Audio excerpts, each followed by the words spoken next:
Good morning, guys.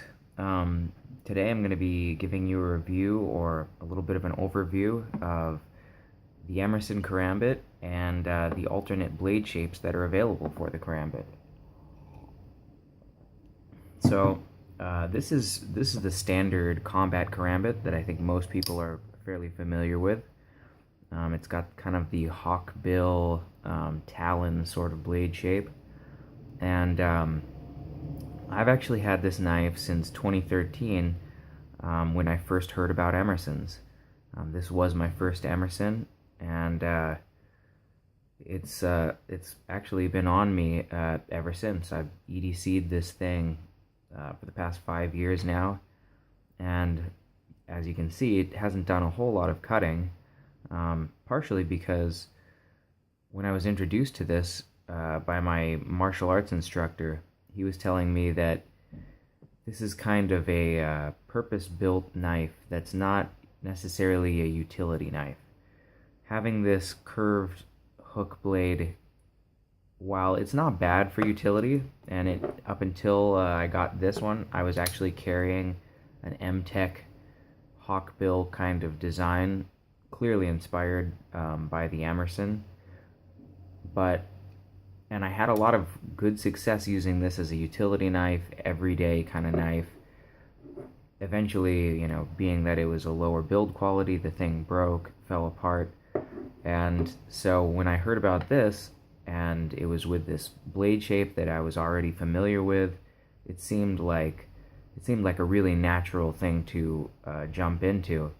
Although, like I said, my instructor told me that this is not going to be like that other knife, in the sense that the other knife is kind of a beater. It's a bit of a trash knife that you can kind of cut through cardboard and tape and whatever it is, and it's not that big of a deal if it gets a little dull or takes some wear.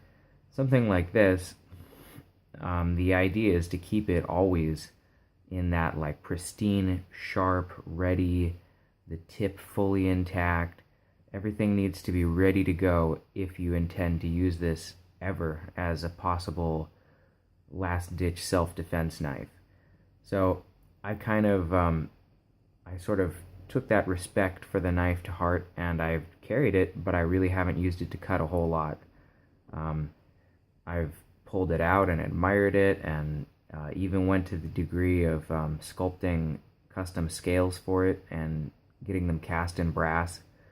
So, I've really made this mine. I have done a little bit of cutting with it. One of the most notable cutting experiences with this was actually at my wedding. We were all waiting around for whoever it was to come with the cake knife and cut the cake. And it's like, I'm sure you guys can completely feel the pain of waiting around as a knife guy with something like this in your pocket, waiting for someone to come save the day and bring a cake knife. So after 5 minutes of standing around looking like an idiot, I decided to just double down on looking like an idiot, and I waved this out of my pocket in reverse grip and just plowed through the cake. Used it as a little used it as a little spatula to lift the thing up. I mean, it was a little ridiculous. I had had a few drinks, let's be honest, but it's a really nice memory for such a tactical knife like this. But all of this to say, this is a cool knife, and I'm always going to carry it, but it's not exactly a utilitarian knife. And I really love the Emerson Karambit. I love the Karambit style in general. And I kind of wish that I had the ability to use my Karambit for other EDC type tasks.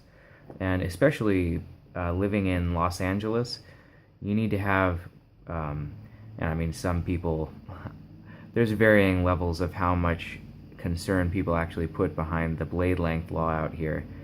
I know a lot of people who carry stuff longer than 3 inches, and even stores that sell stuff longer than 3 inches and say, oh, there's no law, or don't worry about it, it's just a tool.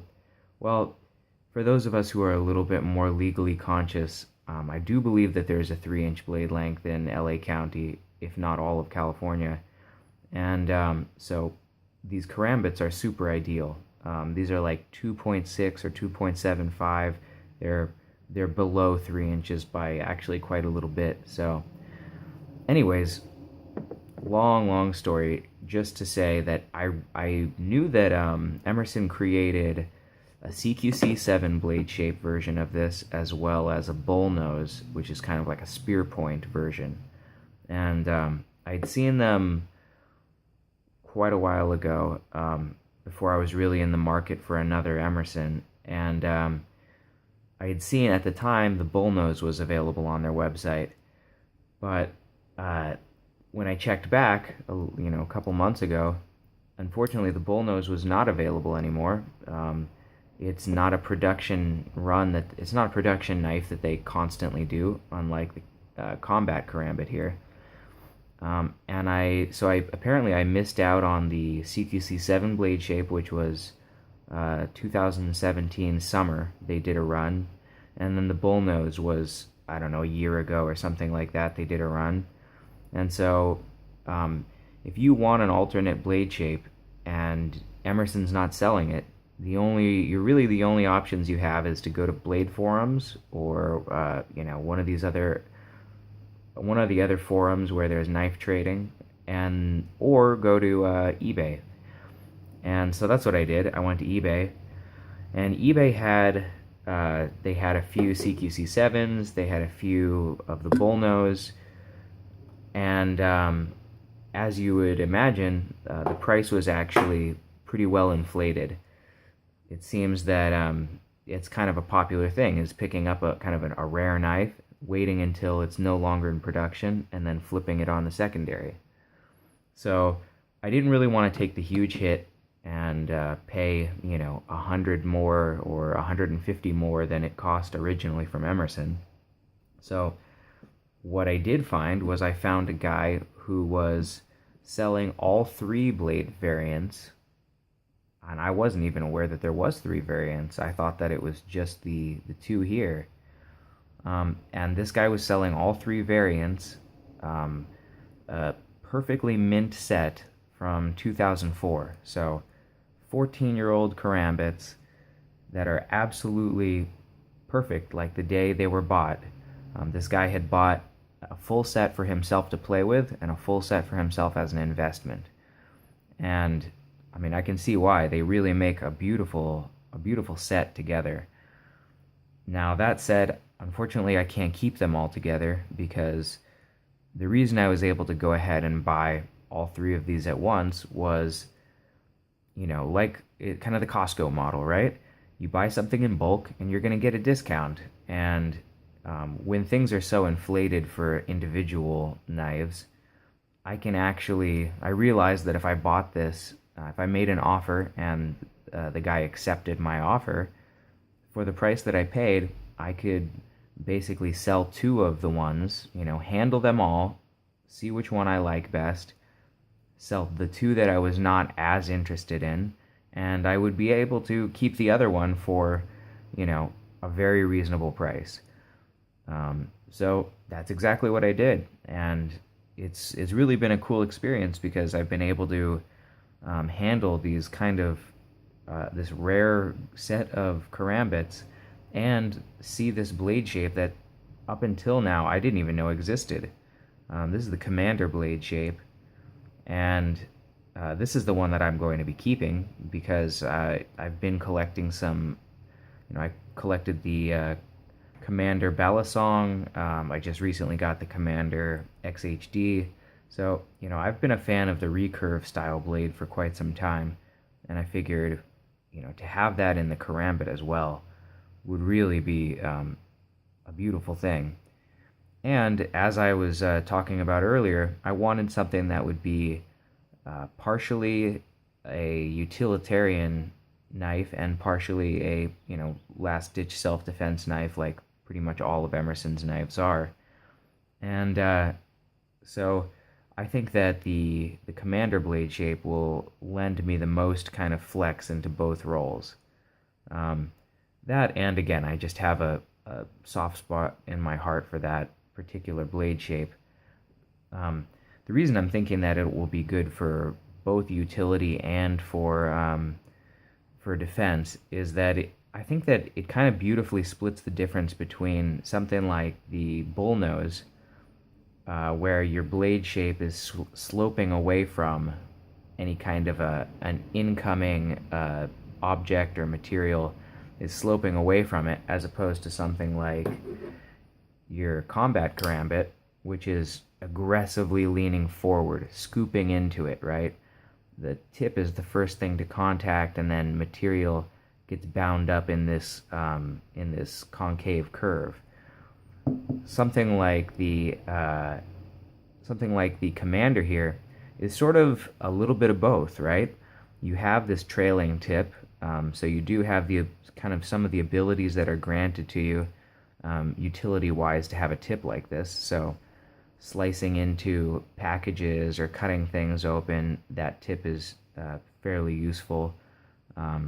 Or again, penetrating, stabbing kind of motions are doable with something like this, unlike something like this where there's really no penetration possible. Only these sort of frontward pull cuts and dipping the tip in. So, anyways, this here is got a little bit of that curve as well. So instead of just having stuff roll off the blade, I feel like you would be able to catch something on that belly.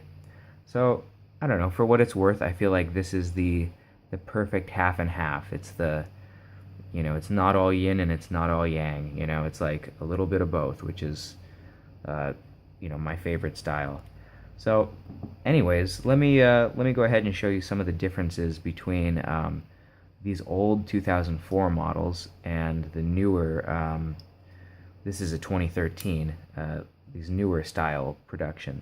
So right off the bat, you can see that these handles on the 2004 models are actually quite a bit smaller than their big brother. Let's see, do I have a... Let me measure it here. Let's take out the calipers here. We got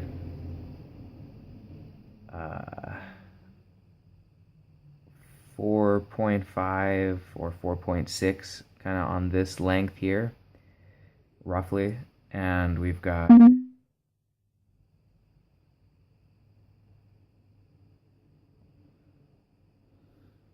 let's see, 4.8, something like that on the length here.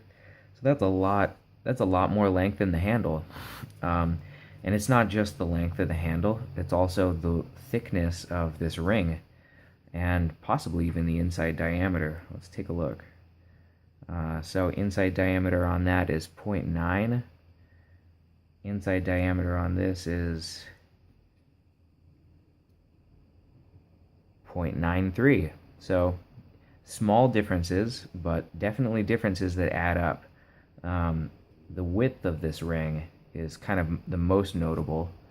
0.26 versus 0.17. So that's a sizable difference.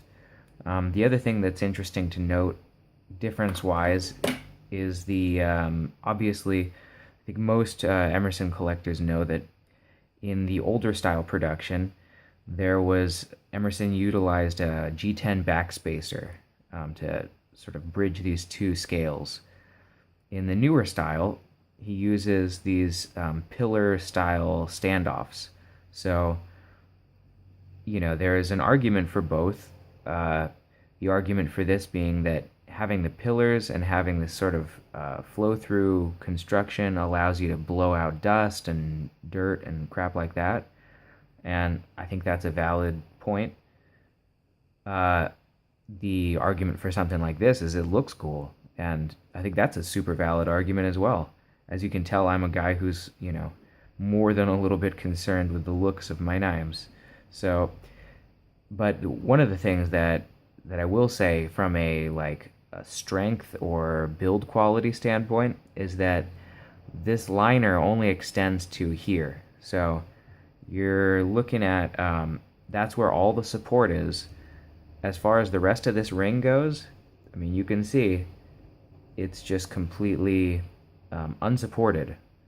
And I don't think that's too big of a deal. I don't think that there's, even if this in some kind of a high stress situation or you landed on it or something, if it got smashed together, and I do think it could happen, if these things got smashed together, well, not that big a deal. I don't think it's not going to stop the knife from working or anything like that, but it is something to note versus the newer style where there is actually one of the pillars, one of these standoffs right here. So this is incredibly rigid. I don't think this would ever get crushed. I mean, you'd have to drop a truck on it. So that's an interesting difference. Again, kind of like the backspacer, this is almost a looks thing for me, and I kind of like the looks of it.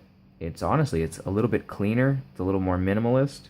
So, if you're into that look, this is maybe more desirable in some ways.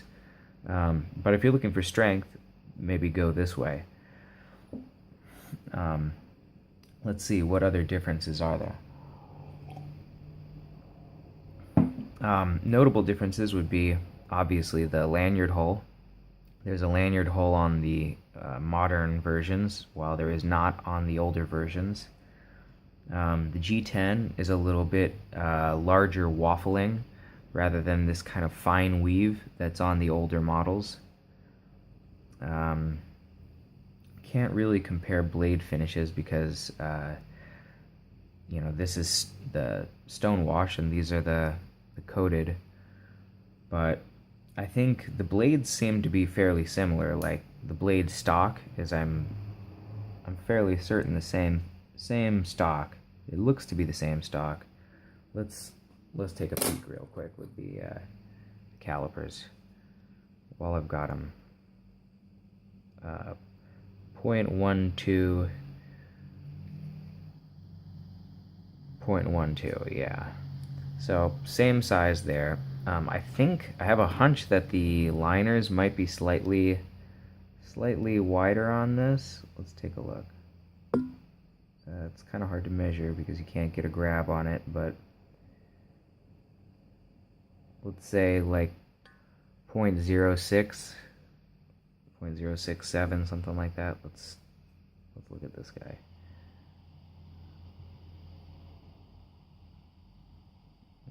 It's looking like 0.05. So yeah, I think it's reasonable to say that these liners are just a little bit thinner. I mean, they look a little bit thinner. Here, I'll hold them up and you can take a look. To me, they seem a little bit thinner, especially maybe even on this the lock side. I think he's actually, in the newer models, increased the thickness of the titanium on the lock side. Because I definitely noticed that with, I have a CQC14. I got two CQC14s recently. One of them was an old 2007 model, and the other one was a 2011 model. And just comparing the two, I could feel the difference just in weight of the two different knives. And it was pretty palpable. Like I put it on a scale and there was 20 grams. There was 20 grams difference between the two, which is, sizable. And you could just visually see that the lock side was quite a bit thicker. So in general, I think Emerson has been moving towards beefier, thicker, more hard use material and construction. So it's just an interesting thing to note. Let's see. Let's talk about I guess, the liners and kind of what I initially thought and what I came to learn. So initially I was thinking that, and I don't know why, I guess just from hearing this from I think it might be a case on other models, but I thought that you had a titanium lock bar side and you had a stainless steel, just the other side of the liner here. But apparently that's not the case. So I had this like brilliant plan, right? I had this brilliant plan of making these little brass coins, kind of like Emerson is doing on the Signature series, where they're insetting a coin into the grip. Well, I thought that if I could make some little brass coins with a magnet on the back, that especially on the one stainless steel side, you should be able to just drop in these little plugs, these little coins with a magnet, and have a really nice, minimally invasive mod that anyone could do onto their knife. And yeah, I just thought it would be a cool thing to do. Anyways, designed these guys, took a magnet, and nope, no go.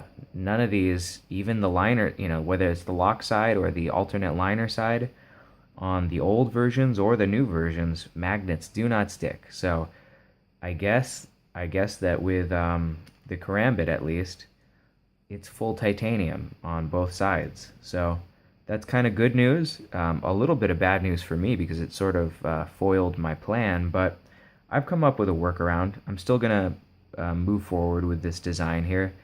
I actually found some very high pull double-sided 3M adhesive that was already cut out in half-inch circles, so I can drop those into these spots, and then you just drop in the flat coin on top of it. And it's still fairly minimally invasive in the sense that if you ever did want to remove it, you could just unscrew the scale, take a razor, slide it underneath, cut that foam out, and then just remove the gunk off of the scale. So anyways, yeah, I'm going to be dropping some enamel inside these fields here. So green and yellow or red and black. This one is actually, I don't know if you can see the Emerson USA. That's meant to look like a brass shell, and I do have a little silver primer that's going to sit in the center of that. So those are coming up. Keep an eye on the channel. Check my Instagram at Rojimbo, and you'll see some more. This is a EKI and then just a little star, and that'll also get a primer, so kind of mimicking like a 50 cal. So just some fun little gimmicks. The other thing that I found in my little endeavor here is that there's a slight difference in size of hole between this and the newer models. So the only reason I was able to kind of like let these sit in there like that is because they're too big to push through. So that's a little bit of a difference. Who knew, right? These little subtle changes. So building aftermarket mod stuff for Emerson's is kind of something where I think you really need to be cognizant of what year and what model you're working on, because there are these tiny minute changes that actually go and come into play when building these little like drop-in mods. So let's give you a little bit more of a look at the back side of these. I'll pick each one of them up and kind of like do a slow rotation of them and give you all the angles, because they're really such a beautiful set. And absolutely mint, for a 14-year-old knife, you would never know it. It looks like this thing rolled off the factory floor yesterday. This is as you can see here, serial number 112, so that's pretty cool. A lot, all of these are actually pretty low serial numbers. I don't know, do you guys get into serial numbers and kind of like trying to get low serial numbers or lucky numbers, or is that just me? Because I'm a big fan of finding on my Balisong, I got the number 23, which is pretty cool because my birthday is the 23rd. So, a little sentimental little knife for me. Also with my Order of the Black Shamrock exclusive knife, the number is a little bit different. Like my member number, my Black Shamrock member number and the serial number of my knife actually have the same numbers in them. So if you add them up, it's the same total for either one. Which is, I mean, again, just being a little bit of a nerd for numbers and looking for specialness where it may or may not exist. This is interesting on this guy. Take a note of that little swedge cut out of the tip. So, all these other ones, it's just solid all the way out to the tip. And so I think this is more of an aesthetic thing than it is like an actual usage. But technically, if you're doing a penetrating cut, you have even less resistance since there's that little cutout. This is actually a knife that, as soon as I'm done with this video, is getting packed up and shipped out. So I've already made my decisions, and it's really sad to see the three of them get broken up. But the other part of it is that I really would love to use that Commander. Buying it as a utilitarian knife kind of implies using it, and as it is, if I had enough resources where it was no big deal for me to be like, I'll keep all of these, why not? If that was the case, I wouldn't be able to use them. They're just too beautiful. I'd have to use all of them at the same level of like attrition of wear, so that way they kind of age together. But I think it would be weird to just sort of like use one and then have a mint set for the other two. So it'll be sad to see that those other two go, but I'm really looking forward to putting this one into use. I just think that is the coolest blade shape for the Karambit by far. And yeah, I'm gonna have a lot of fun with this one. So this one is 63, serial number 63. This one over here was 118, so just kind of more interesting things. Or not 118, 188. Pretty cool.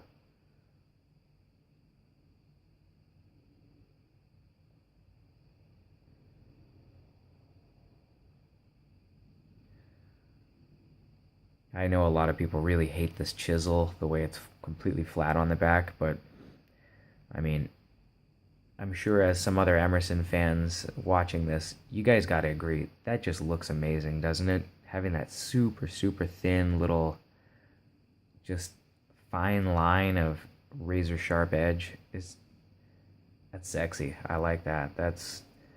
I'm a big fan of the way Emerson does the chisel. And, cutting off to one side, cutting off to the, look, sometimes you have to make some slight compromises for style, right? So, not that big a deal. I'll show you these guys closed.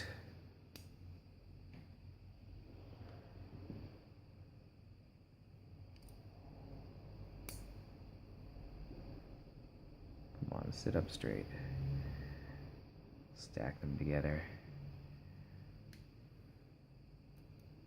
That's the other thing I noticed too, is that these things are all extremely tight coming out of the factory. So like, these things are not loose. It's a slow roll. They've kind of actually eased up a little bit just since the time I've been handling them, but they all come pretty tight, at least back in the day.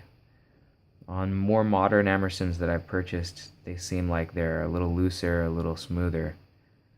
But yeah, I don't know if you can kind of get a look down the barrel of those.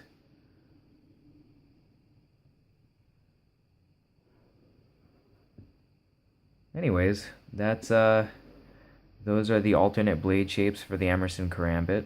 And again, if you guys want to check out kind of these additional little gimmicky projects that I'm working on, you can go check out my Instagram at Rojimbo. And yeah, join me again soon for more Emersons, more knives, and more gimmicky little custom knife mods. Alright, thanks. Have a great day, guys. Bye.